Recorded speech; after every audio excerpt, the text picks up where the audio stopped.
Welcome to the Gay Buddhist Forum, where teachers from all schools of Buddhism offer their perspectives on the Dharma and its application in modern times, especially for LGBTQI audiences. These talks are offered freely to the world and made possible by appreciative listeners. If you would like to support our efforts to share the Dharma with underserved audiences, please visit gaybuddhist.org. There you can donate, find a list of upcoming speakers, or enjoy many hundreds of these recorded talks dating back to 1996.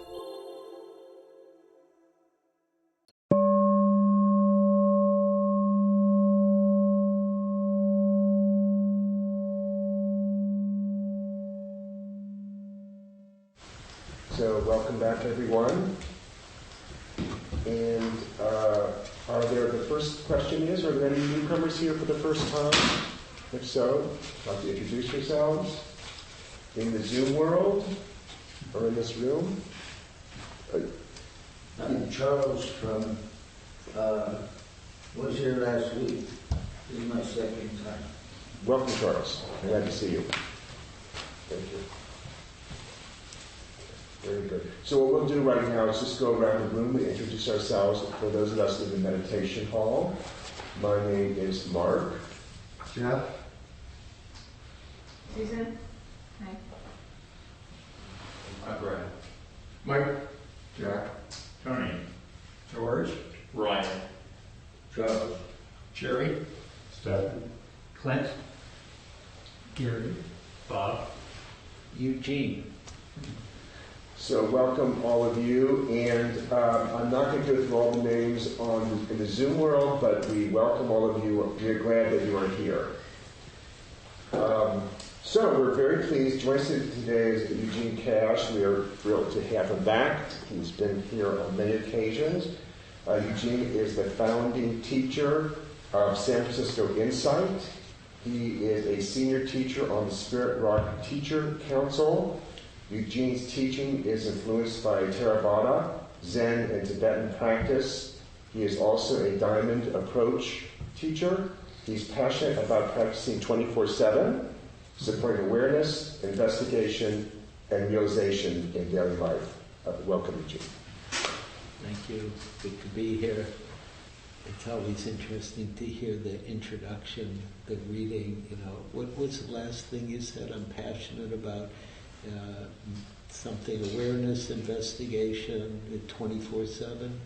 Yeah, practicing 24/7, supporting awareness, investigation, and realization in daily life. Yeah, good. So just to give you, like, here's my practice getting over here.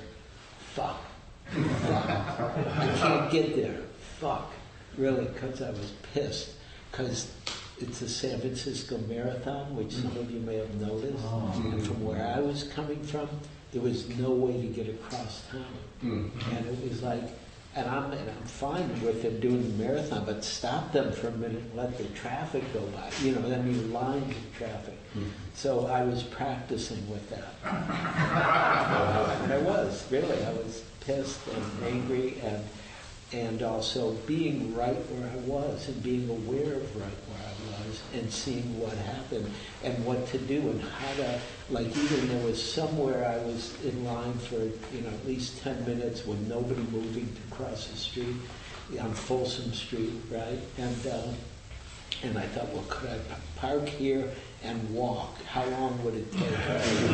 And I almost did, but it was a half an hour to walk from where I was, and I was 20 minutes late. I was already late.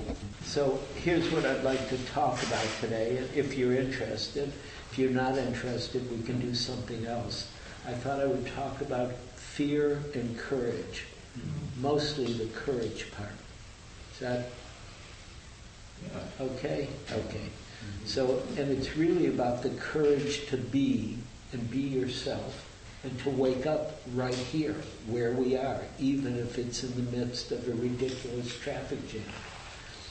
And it's about, really what I'd like to speak to is the courage it takes to meditate, the courage it takes to be in our personal lives and deal with our relationships and work and all the things that make up, quote, personal life, And then that includes, of course, the courage to deal with civic life, what's called civic life. And I like the word civic, actually, it's an interesting word. But really what I'm talking about is being in the world and dealing with the reality of our political world especially, and our social world, and our state-based, by state I mean country-based identities of being in different countries and how the world relates in that way. And then also I want to talk about the courage to be open to the potential of what's right here, of who and what we are, of the depth and breadth of what it is to be alive and to be human, and the potential to mature in ways we might not have yet realized. And this talk was inspired by a man named Paul Red, right? And I'll pass the picture around so you can all see it. And I'll read through a little. I read his obituary, and that's what inspired this talk. And I'm going to read from his obituary, from what I read. And he'd been in prison for 44 years. And so it says, on the first full day of freedom after 44 years in prison, Paul Red was up and dressed by 5 a.m. in the Benicia house of his nephew, whose name, interestingly enough, was also Eugene. And his first request was to drive a car. His second was to drive it to McDonald's for a Big Mac and fries. You know, he'd been in prison a long time. Then he went back to that house, to his nephew's house, set up a desk at the kitchen table and got to work. And his nephew said he was focused on prison reform. The whole 2 years, that is all it was. And the 2 years means the 2 years from the time he got out and the time he died. He was focused on prison reform. And he said there are a lot of guys who don't deserve to be there in prison, and I've got to get them home. So you can hear the bodhisattva-ness of this man who'd spent 44 years in prison. And then it continues. After spending 44 years behind bars for a crime he said he didn't commit, he had only 2 years before he got COVID and died on Juneteenth. Right? He was 65. He was never bitter or angry or upset about the injustice, the unjust system and the time he spent in prison, his nephew said. He was just all about change and tearing down walls. He was convicted of murder in a drug deal gone bad in San Francisco, and he always proclaimed his innocence and that he was not even in the city at that night. Eventually, his conviction was downgraded to manslaughter, meaning conventionally after 40-some years, and he was released on time served. But he was determined to be fully exonerated and use the hell he had been through in prison as a force for good.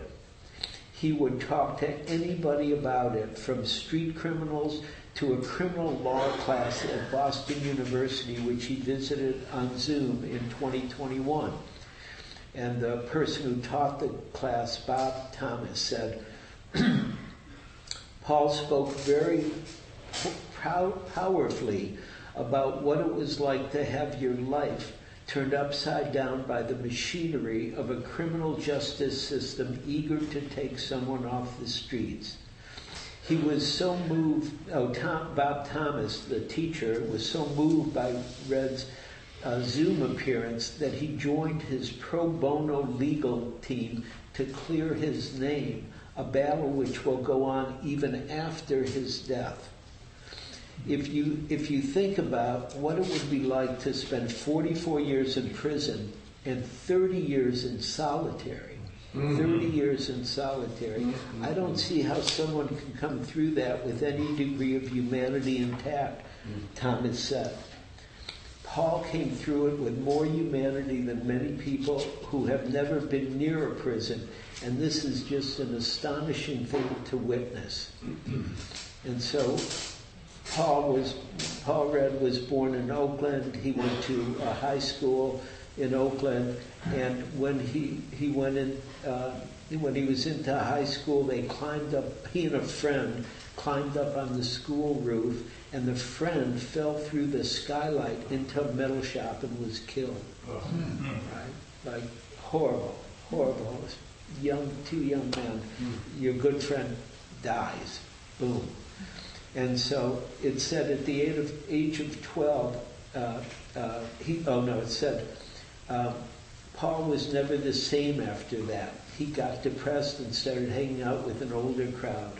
And at 12, he turned to the street life after being forced to give up his prized Spanish class in junior high. This is something he said, Paul said, that he was forced to give up his prized Spanish class in junior high. He wrote in a book of poetry called Roaring Free in a World Without Walls, which he published in 1998 when he was still in prison. And then he talks about his life. He said, I do not deny I hustled and dealt drugs and the lifestyle I lived. And so he was arrested a few days after his 19th birthday and convicted of homicide. Once inside, he got involved in prisoner rights and took part in a hunger strike for better prison conditions. These factors got him sent to solitary confinement at Folsom State Prison, where he met Lisa Short and Mike Snedeker, two young prison rights attorneys out of UC Davis. They ended up representing him for 2 decades, including 3 appearances before the parole board, with Paul getting turned down all 3 times. Right away, he would start working again towards his next appearance before the parole board. So you hear his steadfastness and his consistency and his strength, really, in standing up for his rights. And Snedeker, one of the attorneys who has supported him, said, Paul is a testament to the power of our basic nature. He spent a decade in the hole, solitary. He spent a decade in the hole, and it did not even dent his basic good nature and sunny temperament. And then there was a change followed in state law authorizing resentencing, and the San Francisco's district attorney's office called his case for resentencing, and the judge knocked it down from a conviction for murder to manslaughter. And Reed was watching this on Zoom, and he became emotional as he watched the proceedings from Vacaville State Prison, where he was working in the hospice program. So you hear over and over again the heartfulness, the good-heartedness, the intelligence coming through and living and acting and functioning. And he moved back to the East Bay. Right away he befriended Morgan Curtis, who lives in a house in the community he was part of. And she said the thing that was so noticeable about Paul was the strength of his spirit. He was warm and always made you feel like he was delighted to see you. And he was a really smart guy, and with a great nose for information. He got hired by a woman named Yolanda Huang, who was with an Oakland law firm, a civil rights attorney, and she hired him to investigate a case about a suicide of a mentally ill person in Alameda County custody. And he sleuthed it out, what she was looking for, in 48 hours. She said he was a really smart guy with a great nose for information. I was just so inspired to know someone could go through that experience and still be hopeful and optimistic about life. And then Yeah. And then the last thing was from a person he'd gotten in relationship with, a woman, Muang Safan, in Oakland, and she said the positivity and smartness of his conversations is what attracted me. He was very driven in what he wanted from life. That was to help others, to travel, and just be happy. So all of that is really a little heads up. Not to say you have to go through what Paul went through, any of us, but that the courage can happen now, in this moment, in this place, in your meditation, in your life, in the world, in waking up. It doesn't have to watch out for any ideas we have that we can't deal with what's difficult, what's not easy. And I like to know a little bit what I'm talking about, so I look up words, and the word courage means, is generally related in the dictionary, courage to face ordeal, or strength in the face of pain or grief. And in Buddhism, ancient teachers, this is from Nanapanakatara, it said, ancient teachers in Buddhism were well aware that courage is an essential feature of true faith. They therefore compared faith to a strong and courageous person. And it's part of one's faith. It's actually inherent.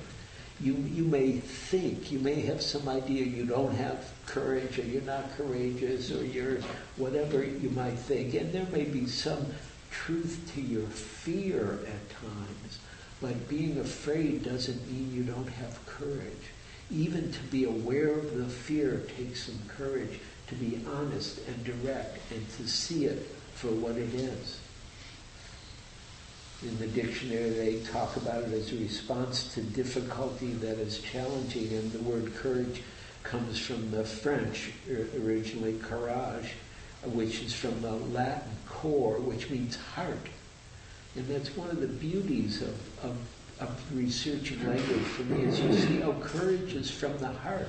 It's a heartfelt response. It's not an emotion. It's innate to our heart. It's part of what's part of our heart is courage. And in the dictionary also, the thesaurus for courage means to have pluck, or pluckiness, or valor, or kind of spiritedness, or determination, or resolve, or fortitude, or mettle, M-E-T-T-L-E, mettle. Maya Angelou, American writer, said, courage is the most important of the virtues, because without courage you can't practice any other virtue consistently. You can practice any virtue erratically, but nothing consistently without courage. And so it's that ability to be consistent, to again and again and again respond to what's true.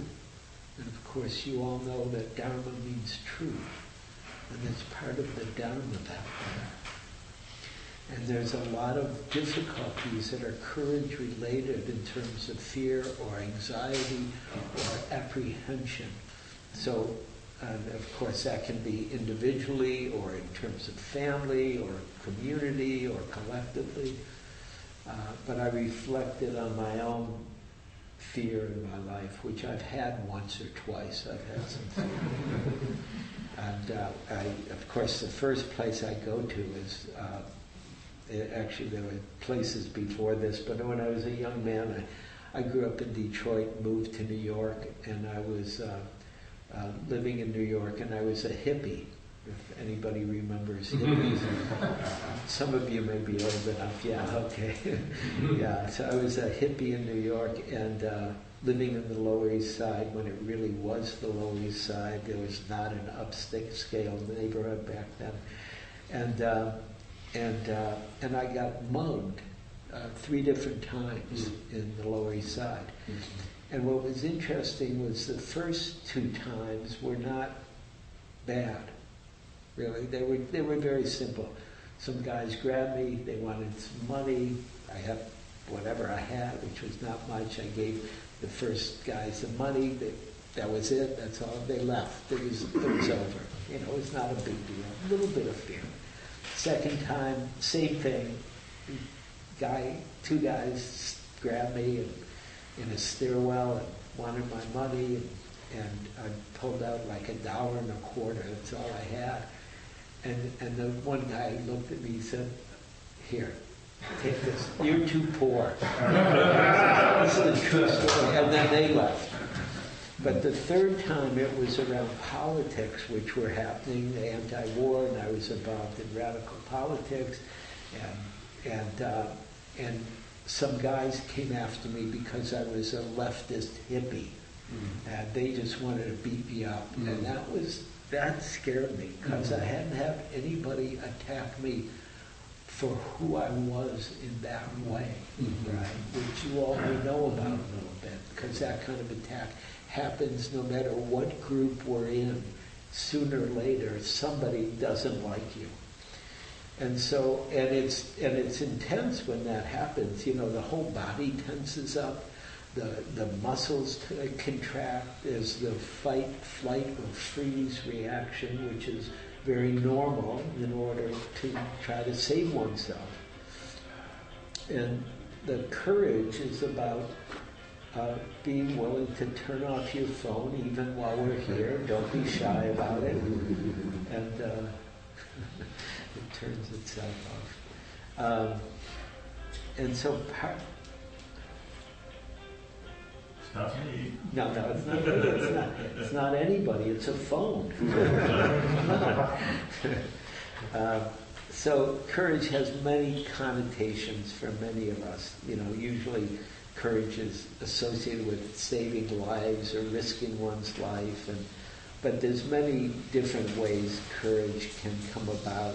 But risk is part of it. It's a risk to be here. It's a risk to stay awake. It's a risk to be aware that we're afraid. It's a risk to be truthful about what we're feeling or seeing or dealing with internally or externally. You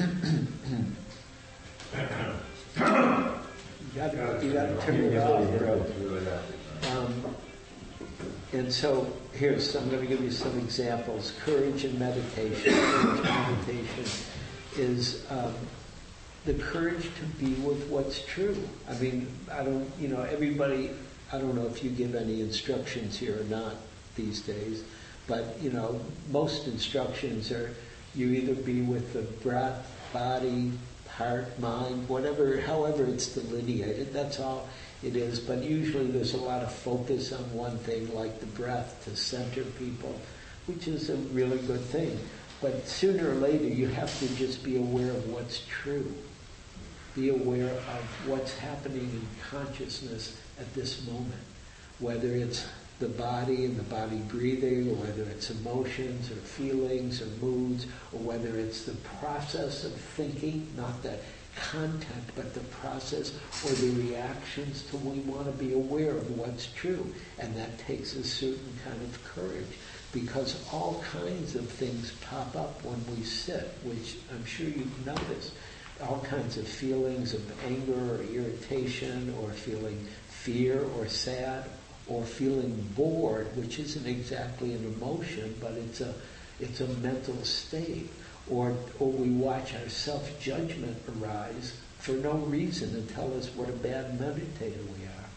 And of course, and don't believe it ever. You can't be a bad meditator. It's not possible. This is true. This is maybe the best thing I'm saying all morning. Because all you have to do is sit there and you're a good meditator. And I could back that up, but it's a whole other talk. but also the difficulty, the courage to be with the pain in the body when we're sitting, right? And I've sat for years and years and years, and I've sat with all kinds of pain. And sooner or later, you just have to learn how to sit with it or be kind to yourself while you're sitting with it. And that takes some courage.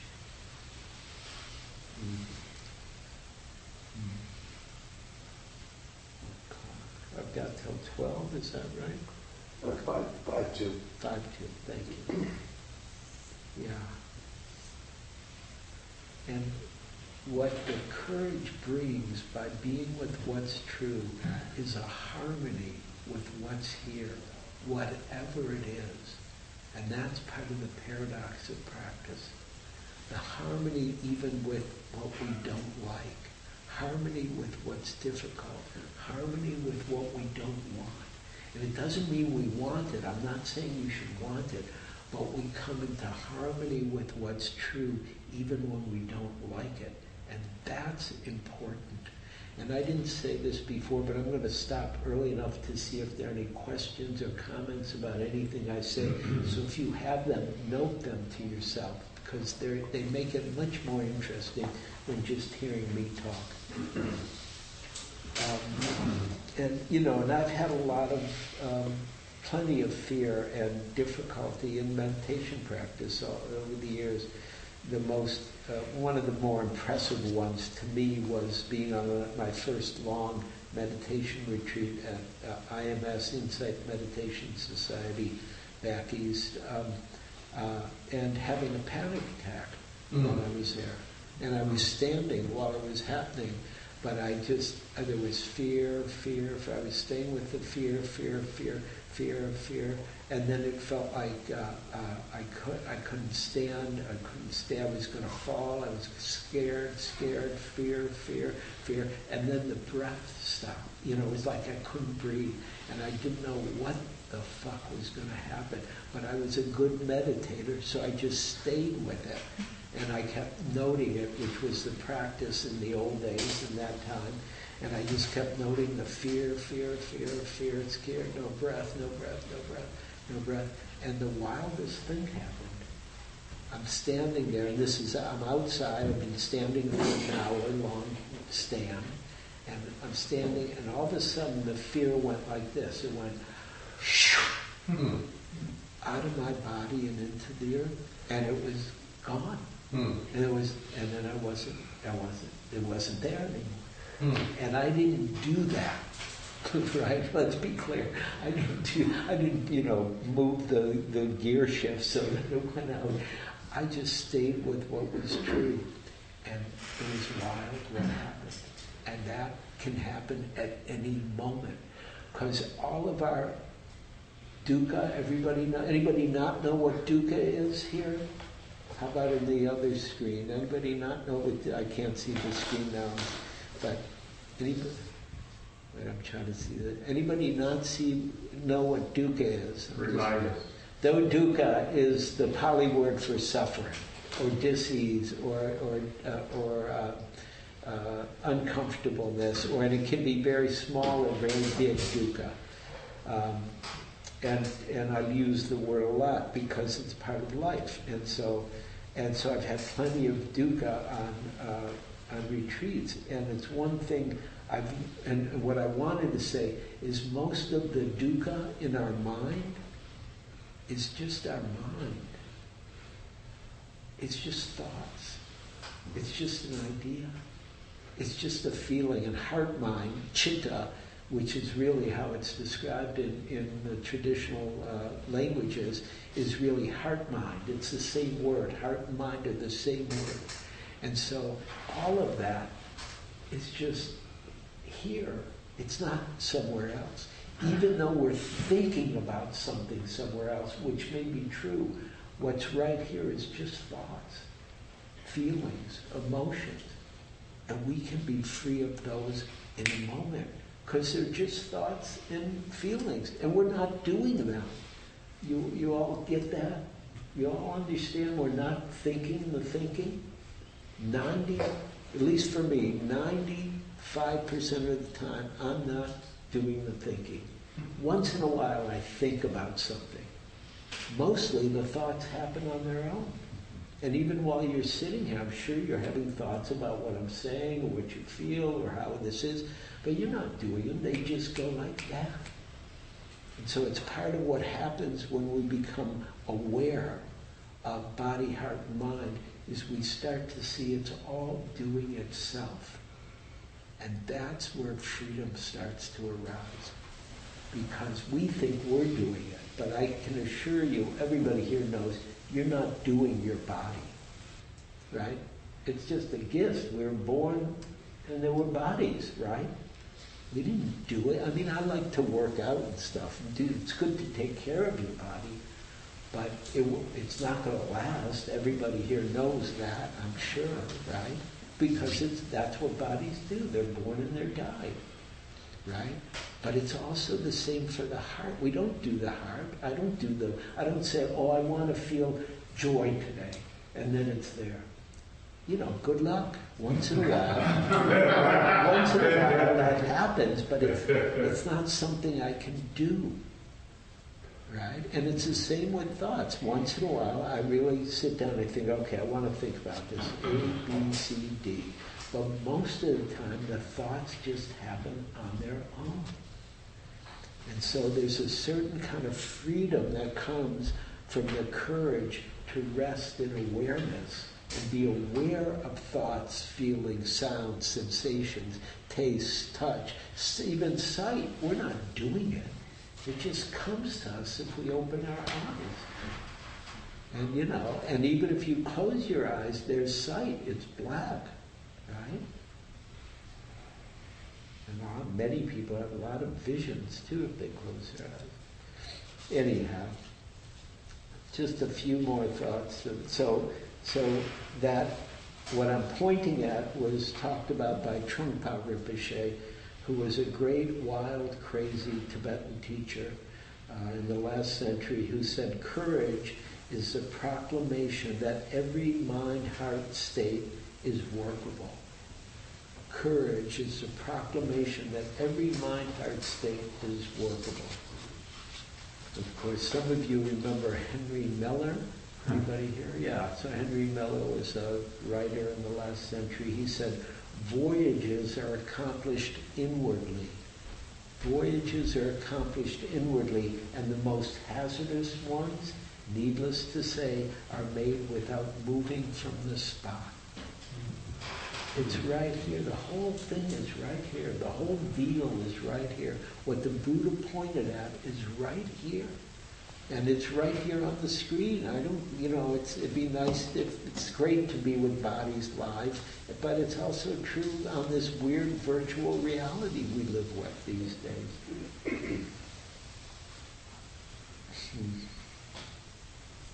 And so it is a paradox to dealing with the hazardousness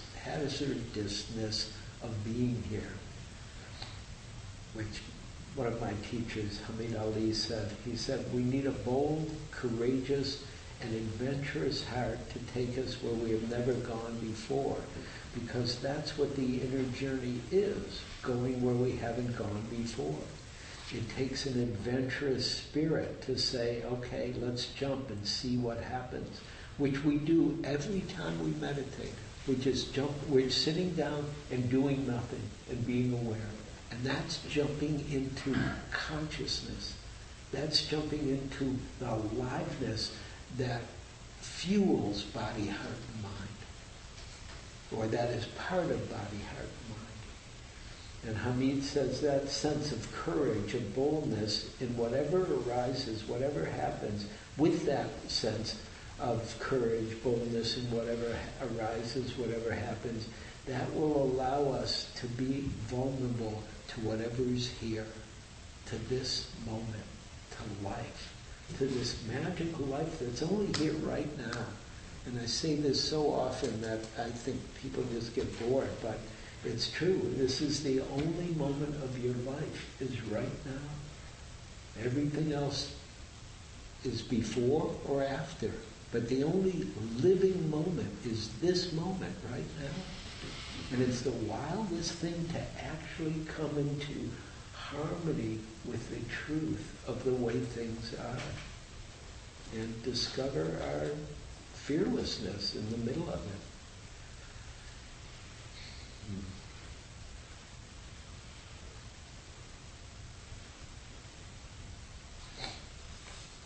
This is from a Tibetan teacher somewhere, but I'm not sure who. Courage starts with a discovery of fear. We have to recognize fear. We have to face our fears. To become courageous, we have to face our fears and recognize that fear comes out of confusion. If we can really be present, synchronizing body and mind, I would say body, heart, and mind, we will have less fear. We will have less anxiety. So fearlessness and courage is based on the present moment. Is based in the present moment. We have to be present.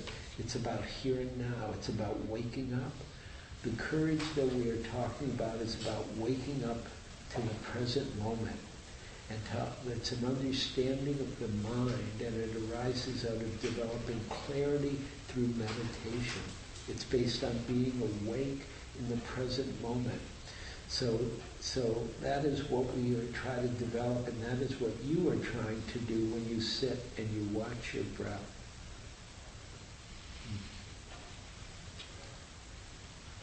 Courage in our personal life. E.E. Cummings, a wonderful poet, he said it takes courage to grow up and become who you really are, whoever you are, whatever you are. Courage to be yourself. And that's one of the hardest things for all of us, just to really be who we are, be really kind to who we are, and really to see what happens if we learn how to stay present with the depth of who and what we are.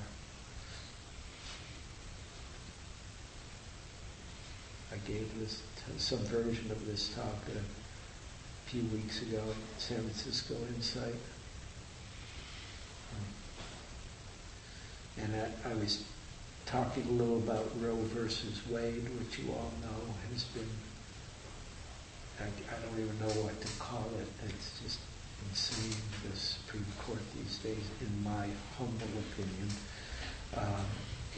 And courage to address what's happening in the country, because it needs to be addressed by all of us, because we're here, and this is part of our life also.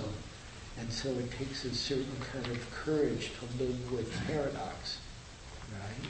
And the strength to hold the tension of not knowing the answers, because we don't, and the willingness to listen to our inner wisdom and the inner wisdom of the planet, which begs for change right now. Because of course there's all this, you know the whole world is going through this heat wave, right? And it's crazy, meaning crazy, not crazy mental ill, crazy unfamiliar to us and unexpected, but true and happening. And we've all got to deal with it, even though we live in a really comfortable bubble in the Bay Area, right? Especially San Francisco. We're like, I wish it would get hot once in a while. But really, how to respond to something like Roe versus Wade, that being taken away, and there's no simple answer, but there is our faith in what's true and knowing what's true and acting on what's true. And so some faith in the energy of our pissed offness is really important, because there's a lot of life in being pissed off. Not pissed off we're going to hurt somebody, pissed off we're going to fix this one way or another. Coco Chanel, who was a fashion person, I think, she said the most versus act is still to think for yourself. And then she added, out loud.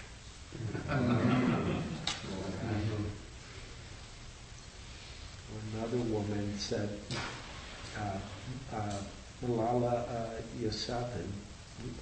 Yousafzai, who said, I don't mind, she's a young woman, Pakistani woman who won the Nobel Prize in 2017 for her work for female education.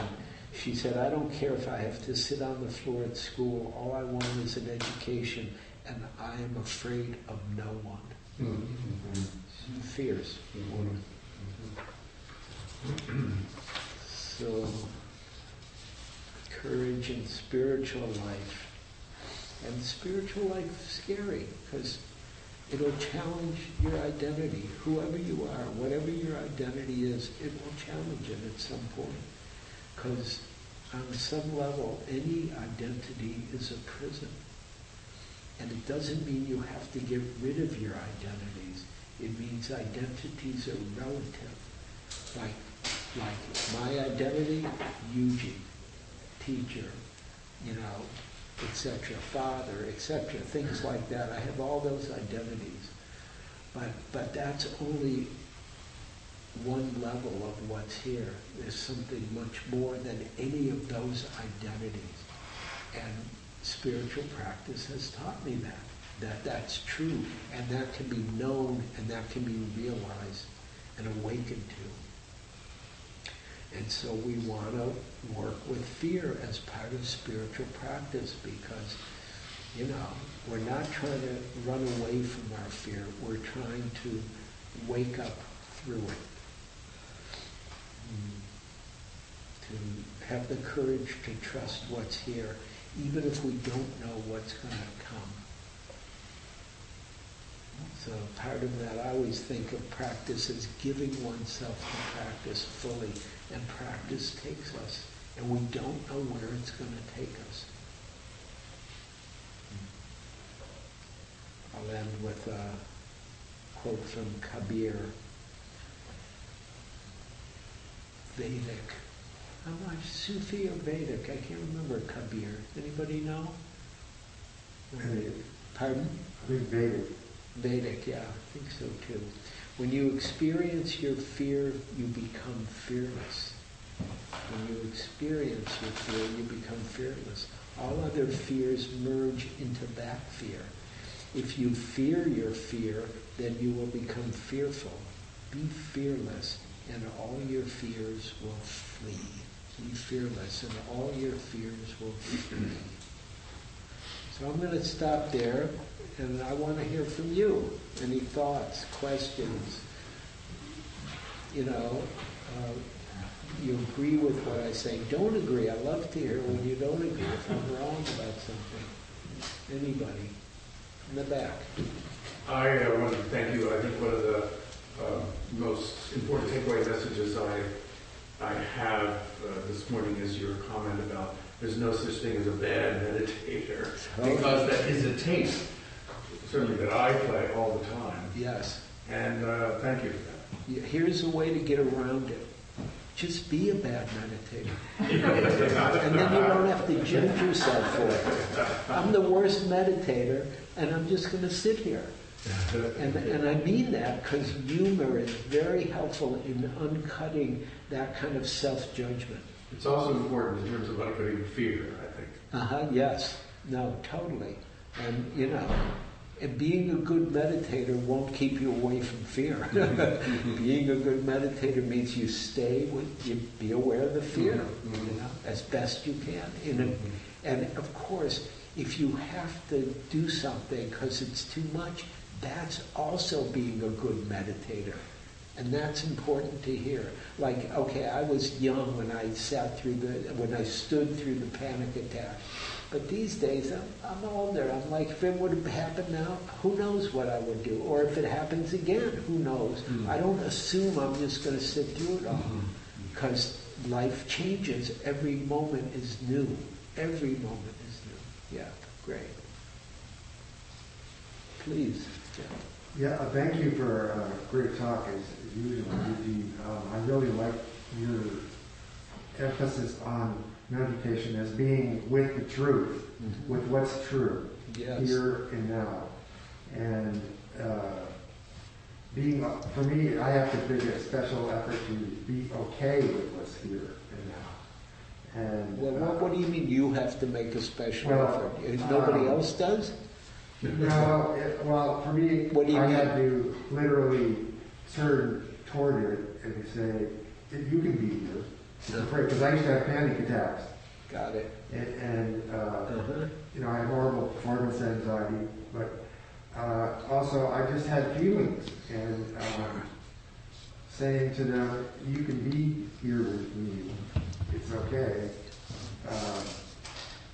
gave them a sort of a relative reality, a validity. Yes. Yeah. Yeah, well, they're real, but also there was some part of you that was aware of them that said, it's okay, you can be here. Mm-hmm. And the part that said that was already free. Yeah. And that's what's wild. Yes. Yes. Okay? Yeah. That's really important. It doesn't mean it goes away. It means there's freedom even when there's not freedom. And that's a paradox. I'd like to, if I may, call on Tom in the Zoom world. Tom, if you'd unmute, please. Great. Thank you for that. Thank you, Eugene, for a wonderful talk. I appreciate how your teachings are always very applicable in real life, and that's, they're not just ethereal. As you were talking about dukkha, it occurred to me that, it seems that our version of capitalism and consumerism, hyper-consumerism, seems to lay out for us in, society in general that if we have any hint of unsatisfactoriness, it's a problem to be tackled and solved. There's a pill for it, or you should exercise more or see a doctor or change, whatever. Like there's 1,000 different things that are marketed to us. And so my question is, I know, dukkha and this mindset has been around as long as humans, but I'm wondering if we are just at like this pinnacle of being so sensitive to dukkha that, we don't seem to be able to handle it, because it occurs to me there are simpler societies on the planet that deal with things. They seem to be much better prepared for it than we are. Maybe. And I say maybe because, of course, they may live in a different world than we live in.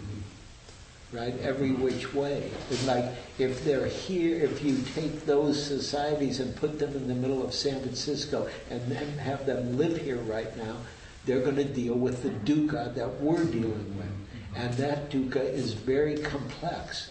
And then there's other societies, it's not they don't have dukkha, but often it could be simpler, and they have a heritage and a tradition and a collectivity that responds to it that is different than what we have in the United States of America right now.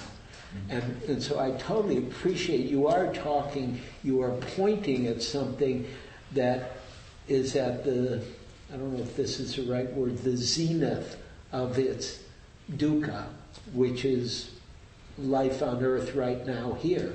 But that's always true. That's the paradox. Even though it looks like, well, God, if you look back 100 years, well, it was simpler. Well, it was simpler 100 years ago, but they were at the zenith of their dukkha, right? Because that's what was there. And even in the Buddha's time, right? This is, 2,600 years ago, he's talking about dukkha. He wanted to be free from dukkha, and he was a prince. And so he even had the goodies of capitalist society of his time and place. And so it's an interesting point you're highlighting that, of course, I don't have a real answer for, because how to respond to it, that's now, and that's today, and that's the next day, because we're living it. So you want to say more?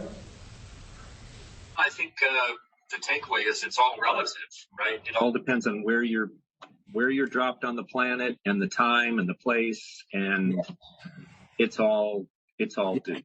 Dukkha exists. Yeah, and dukkha doesn't mean it's all bad. Dukkha means that it's part of human life, that it's normal. That's the piece that's so important to get. Right, okay. Great. I have one. We'll have just one more quick. Yeah, one quick, we'll do quick. Well, I just wanted to thank you for coming in person, and can do it at the house when we get here, I think. for me to everyone today. But and also, I appreciated the example of the man that was in prison, because I have a hard time relating to the Buddha. You know, so Sure. I think those real life examples are very helpful. I agree, and that's really important to keep looking at who inspires you. And it's something that I do, and I really, the people who inspire me have changed my life, whether I know them or not, right? I don't know the Buddha. I didn't know the Buddha. Maybe I did 2,600 years ago, but if I did, I was totally low-grade monk or something. But really, it's really the people who inspire one really keep one's heart open. Let's stop with that. Thank you, Eugene.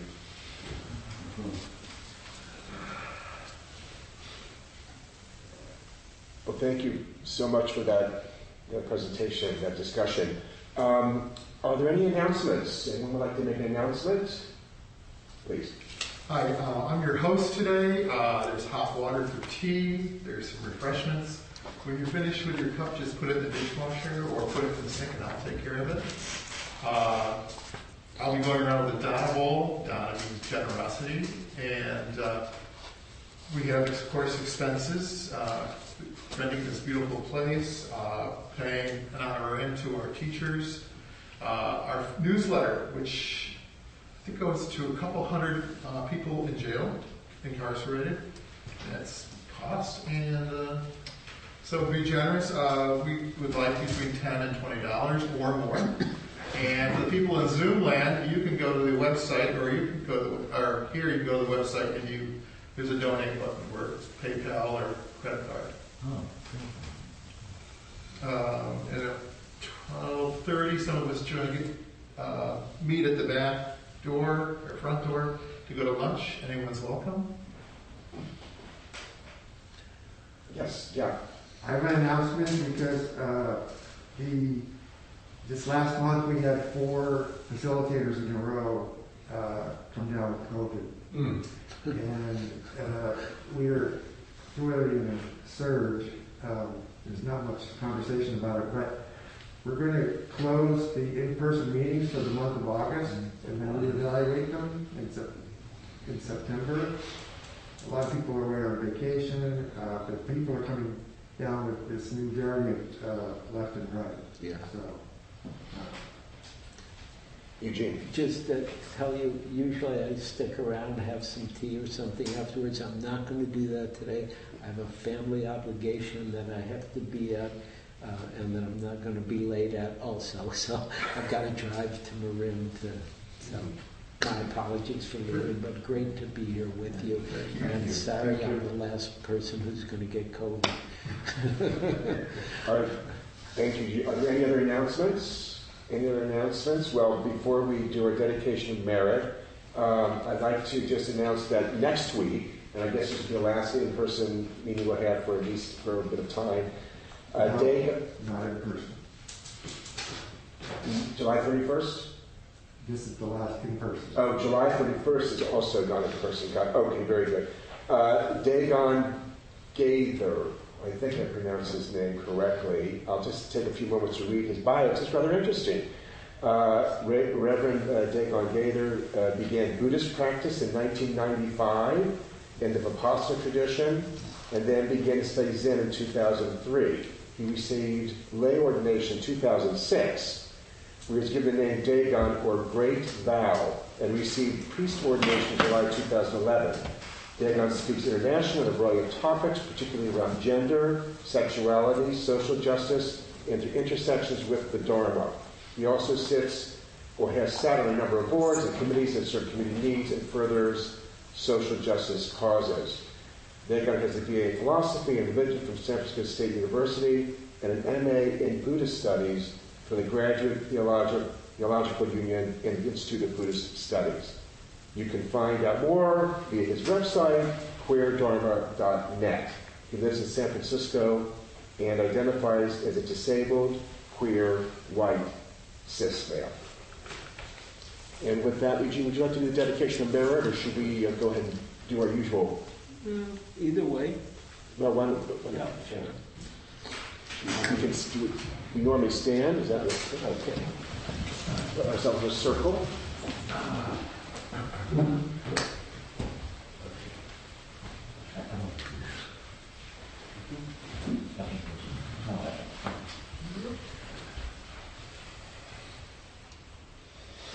Taking a moment to reflect on our good fortune that we have the time and space and community to be here, to practice, to learn how to wake up and be free. And may that good fortune go out in every direction, touching beings in every realm, in every world. May all beings be happy and peaceful. May all beings be free from dukkha, free from suffering, free from misunderstanding the truth. May all beings be free from fear.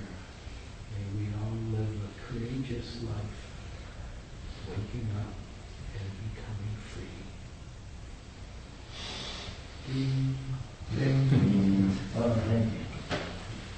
Thank you.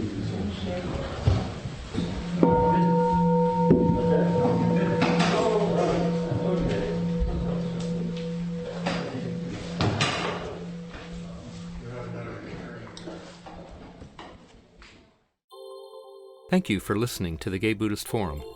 If you would like to hear several new talks per month and be notified of upcoming speakers so you can participate live, please subscribe to this podcast, like us on Facebook, and join our mailing list by visiting gaybuddhist.org.